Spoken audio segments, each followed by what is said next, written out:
तो hi guys, कैसे हो आप सभी लोग। स्वागत है आप सभी का ड्रैगन जेरक्स चैनल पे। लेकर आ चुका हूँ आप सभी के लिए एक न्यू वीडियो। अगर आप सभी लोग चैनल में नए हो तो सब्सक्राइब करके जाना। और अगर आप सभी लोग मुझे इंस्टाग्राम पे फॉलो करना चाहते हो तो फिर ये रहा मेरा इंस्टाग्राम आईडी।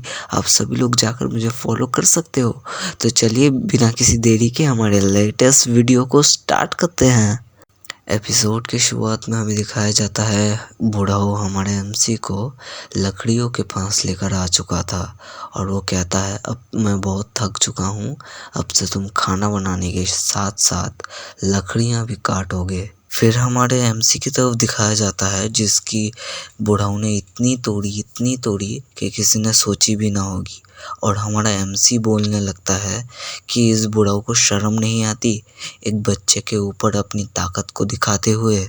फिर हमारा एमसी सामने देखता है, सामने तो कोई एक्स ही नहीं है लकड़ियाँ काटने के लिए।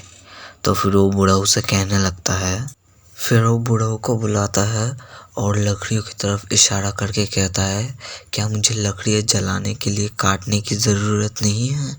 फिर बुढ़ाऊ कहने लगता है, तुम्हें लकड़ियाँ काटने के लिए किसी भी चीज़ की ज़रूरत नहीं है। फिर एमसी ये सुनकर अपने मुक्कों को चलाने लगता है और वो कहने लगता है, तो क्या मुझे अपने मुक्कों को इस्तेमाल करना पड़ेगा लकड़ियाँ काटने के लिए, जैसे कि उस वक्त आपने मेरे नाजुक शरीर को तोड़ दिया था बहुत बेरहमी से।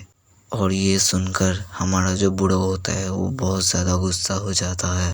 फिर बुढ़ाऊ कहने लगता है, अगर तुम्हें और मार नहीं खाना है तो फिर अपने मुंह को बंद रखो।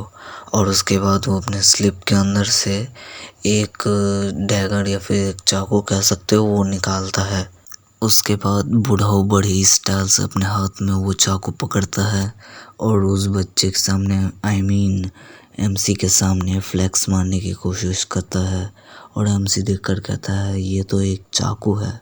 उसके बाद बुढ़ाऊ एमसी की तरफ देखकर कहने लगता है, आखिर तुम मुझे इस तरह क्यों देख रहे हो।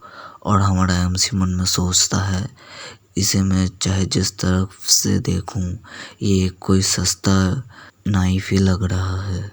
उसके बाद ओल्ड मैन अपने पास एमसी को बिठाता है और कहता है कि तुम्हें पूरा फोकस होकर देखने की ज़रूरत है। उसके बाद बुढ़ाऊ उस चाकू से लकड़ी के ऊपर एक स्लैश मारता है और लकड़ी इस तरह कट जाती है जैसे उस बुढ़ाऊ की एक्स ने उसका काटा था। यार बुढ़ाऊ अभी भी शायद दुख करता है, इसलिए उसे काटने के बारे में बहुत अच्छे से पता है। चलिए वैसे वीडियो में आते हैं। उसके बाद देखते हैं कि उस लकड़ी के 2 टुकड़े हो गए थे। इस चीज़ को देखकर हमारा एमसी बहुत घबराया हुआ था। उसके बाद ओल्ड मैन उसके हाथ में चाकू देकर कहता है, क्यों तुम्हें ये कैसा लगा, तुम्हें भी एक बार ट्राई करना चाहिए, एक बार ट्राई करके देखो। फिर एमसी कहने लगता है, क्या मैं ये सच में कर सकता हूँ, क्या मैं ये टेक्निक आपकी तरह यूज़ कर सकता हूँ। फिर बुढ़ाऊ कहने लगता है, बिल्कुल तुम ये कर पाओगे, खाली अपने स्पीड के ऊपर ध्यान रखो। फिर एमसी भी तैयार हो जाता है और वो कहता है कि तो ठीक है, मुझे भी एक बार ट्राई करने की ज़रूरत है, चलो देखते हैं क्या होता है। उसके बाद वो अच्छे से कट मारता है, लेकिन जब वो कट मारता है उस कट को कट नहीं कह सकते, मतलब वो इतना छोटा था कि ये देखकर हमारा एमसी शर्मा जाता है, बहुत शर्म आती है हमारे एमसी को। फिर ये देखकर ओल्ड मैन कहने लगता है, ये इतने आसान काम को भी नहीं कर सकता, शायद इसमें इसकी कोई मदद नहीं की जा सकती। उसके बाद बुढ़ाऊ उसे कुछ टिप्स देता है, कहता है कि जब तुम एल्बो को अपने हाथ के साथ रोटेट करोगे तभी तुम अच्छे से काट पाओगे। फिर एमसी भी ये सुनकर ट्राई करने की कोशिश करता है और उसके बाद देखते हैं कि पहले से थोड़ा सा बड़ा कट लग चुका था। यह देखने के बाद बुढ़ाऊ कहने लगता है, मुझे अपनी आंखों पर विश्वास नहीं हो रहा, तुम अपने एल्बो को यूज़ करने के बाद भी इतना आसान काम नहीं कर पा रहे। फिर बुढ़ाऊ कहने लगता है, तो फिर ठीक है, अब तुम अपने कंधे, एल्बो और रेस्ट का भी इस्तेमाल कर सकते हो। फिर उसके बाद एमसी को दिखाया जाता है जो कि ये सुनकर उस लकड़ी के ऊपर अटैक कर देता है।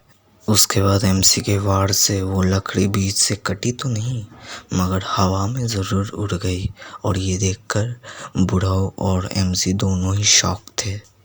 देख रहे हो गाइस, डिसअपॉइंटमेंट बुढ़ाऊ की आंखों से साफ साफ झलक रही है। वो बात अलग है, बुढ़ाऊ ने आंखें बंद रखी हैं। फिर बुढ़ाऊ एमसी से कहने लगता है, तुम्हारी स्पीड अभी भी बहुत कम है। लकड़ी को बीच से 2 टुकड़े में काटने के लिए तुम्हें इतनी ज़्यादा ताकत लगाने की कोई ज़रूरत नहीं थी। अगली बार तुम अपने रिस्ट के अलावा और कुछ भी यूज़ नहीं करोगे। फिर एमसी कहने लगता है, मैं पूरी तरीके से फेल नहीं हुआ क्योंकि मुझे अपने ऊपर कॉन्फिडेंस नहीं था, लेकिन अगर मैं ये बात बुढ़ाऊ को कहता हूँ तो फिर से मुझे अगली बार की तरह लात और घूंसे खाने पड़ेंगे। उसके बाद एमसी बुढ़ाऊ से कहने लगता है, मास्टर मैं अभी सिर्फ 10 साल का हूँ और मन में कहता है मुझे पोलाइट रहने की ज़रूरत है, वरना ये फिर से मेरी पिटाई कर देगा। फिर वो उसके मास्टर से कहता है, यानी बुढ़ाऊ से कहता है कि बुढ़ाऊ आई मीन मास्टर, मैं अभी भी बच्चा हूँ, तो अभी मैं भले ही बहुत ज़्यादा टैलेंटेड क्यों ना हूँ, लेकिन मैं अभी बच्चा हूँ, तो मुझे एक चाकू की जगह कुछ ऐसा दीजिए जिससे मैं इस लकड़ी को आसानी से काट सकूँ। फिर बुढ़ाऊ ये बात सुनकर कुछ सोचने लगता है और कहता है, अच्छा तो फिर तुम्हें कुछ ऐसा चाहिए जो कि बहुत ज़्यादा स्ट्रॉन्ग हो। फिर वो पीछे मुड़ जाता है और वो कहता है, रुको मैं अभी तुम्हारे लिए एक ऐसी चीज़ लेकर आता हूँ जो कि बहुत ज़्यादा स्ट्रॉन्ग हो। फिर हमारा एमसी होता है, वो कहता है कि फाइनली चलो मुझे कुछ मिला तो सही जो कि स्ट्रॉन्ग हो और मैं उससे लकड़ियाँ काट सकूँ। फिर बुढ़ाऊ को देखते हैं जो कि बहुत ज़्यादा डरावना दिख रहा था और वो हाथ में एक कुल्हाड़ी लेकर कहता है, तो चलो आज फाइनली इसका इस्तेमाल लकड़ियाँ काटने वाली कुल्हाड़ी के हिसाब से होगा। तो गाइस इसी के साथ ही ये वाला एपिसोड यहाँ पे ख़त्म होता है। मुझे पता है कि ये वाली वीडियो बहुत लेट आई है, मगर क्या कर सकते हैं, पर्सनल प्रॉब्लम की वजह से वीडियो लेट आई है। लेकिन मैं आपसे वादा करता हूँ, अगर इस वीडियो से बहुत अच्छा सपोर्ट मिला तो अगली बार से बहुत ज़्यादा जल्दी से वीडियो आने की कोशिश करूँगा। ठीक है, 4 दिन के गैप में मैं वीडियो लाऊँगा हमेशा। तो चलिए मिलते हैं आपसे अपनी अगली वीडियो में। Bye bye.